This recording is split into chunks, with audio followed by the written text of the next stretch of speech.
Afternoon, everyone. Welcome to Mrs. Hernandez's history class.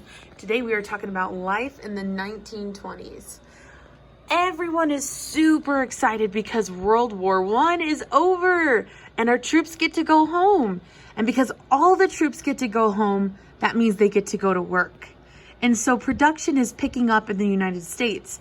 We have more factories being built, more jobs being created. Women were already working because they had to work when the men were off at war to make clothes and food for them. So they had to go to work when the men were in war.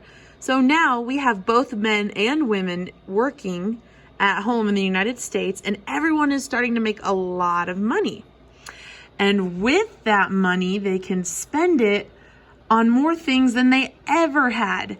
And we have new inventions coming out. So we have the record player, washing machines, vacuums, and Ford's Model T car. Also, they spent a lot of money at the theater. They went dancing.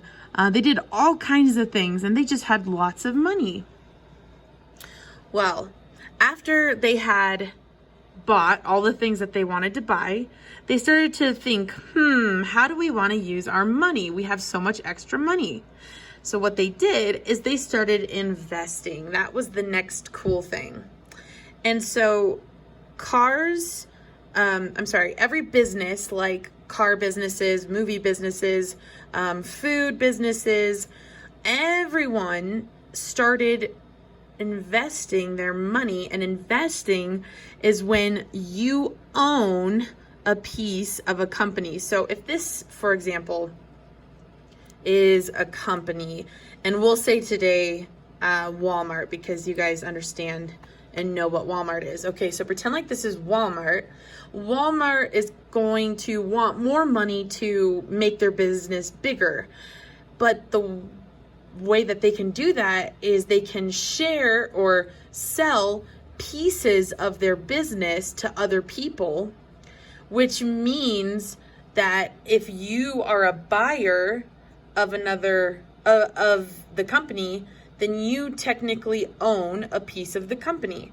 So you're now an owner of the company like other owners, which means you have a right to the money that the company gets and makes. For example, in May 1928, let's pretend a person invested $10 out in Walmart. Obviously, Walmart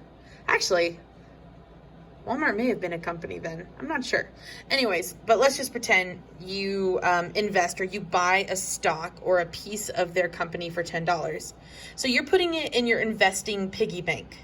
This is basically like you're not touching your money at all.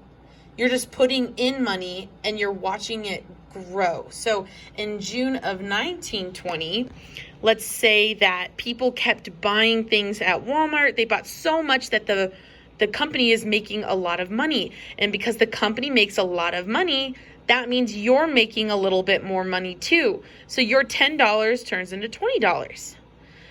But then in July of 1920, let's say people kind of stopped buying as many toys and things like that.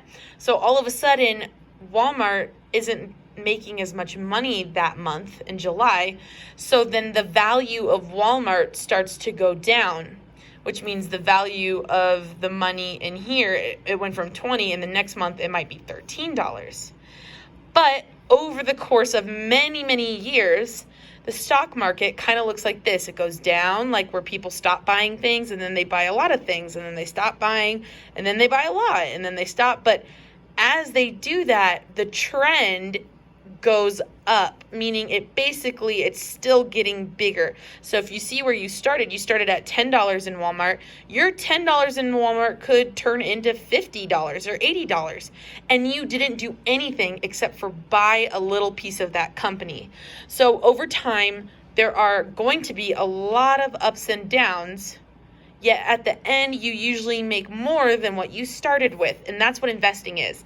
Now, it can be extremely risky, which means all of a sudden this company is really big in business and then people stop buying their things or they're just not cool anymore. And all of a sudden they don't become a company. So bam, they crash. And then you actually have no money. You lose all of your money because it crashed and the company had to close down.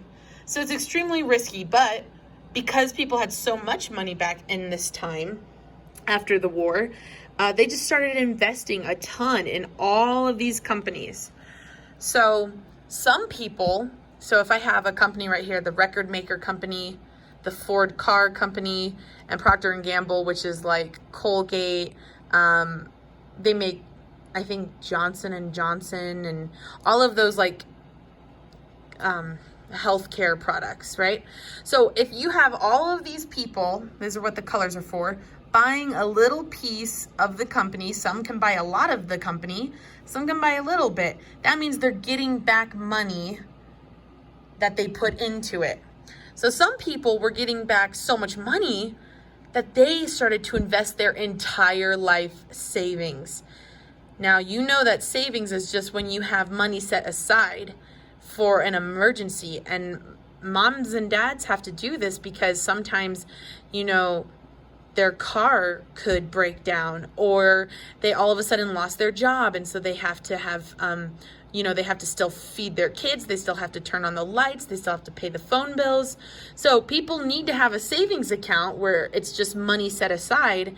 But these people were making so much money on companies after investing that they just started taking their savings account and they started investing into more stocks, and they started buying more stocks of the company. And so eventually other people, they started to take loans out or borrow money from banks to do this investing thing so that they could get money back. The bad thing about borrowing money from a bank is that it's a loan, and a loan has interest, and interest is basically money that you have to pay back because you asked for money right away. So for example, if I have a boy here, let's call him Bob and Jill. Bob gives Jill $10 because she has to eat something right now. She is so starving and she has no money. So she asks Bob for $10. However, he says, and she says, yeah, I'm going to pay you back. I promise. I just need $10. And he goes, okay, but you're going to have to pay me with interest. And she goes, oh, okay, well, how much interest is it? Then he gives a certain amount. And she says, okay, I'll pay you that later. So later she has to pay back, say, $12 because Bob, the lender, gave her $10 when she really needed it. So it's almost like, why would a company want to give out money? Well, the only reason they would want to give out money is if they can get money back in return. So back to the banks. So now people are having to pay their interest to the bank, and at the same time, they're paying major companies for investing money so that they can get money back.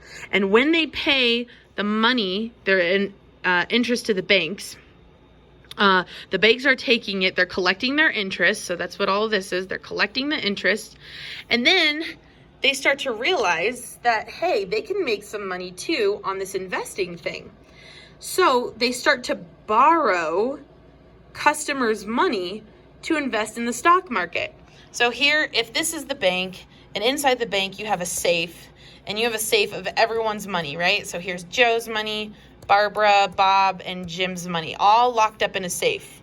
Well, secretly, without telling people, they started to open up their safe, take the money, and invest it into companies so that the companies were going to give them money back, because everyone was buying things and the companies were soaring or going up really high in value. So no one really noticed that the banks were taking people's money out until you have to wait till our next lesson. Sorry. All right, this is our history lesson for today. Make sure you do your homework and we'll talk about it later. Thanks. Bye.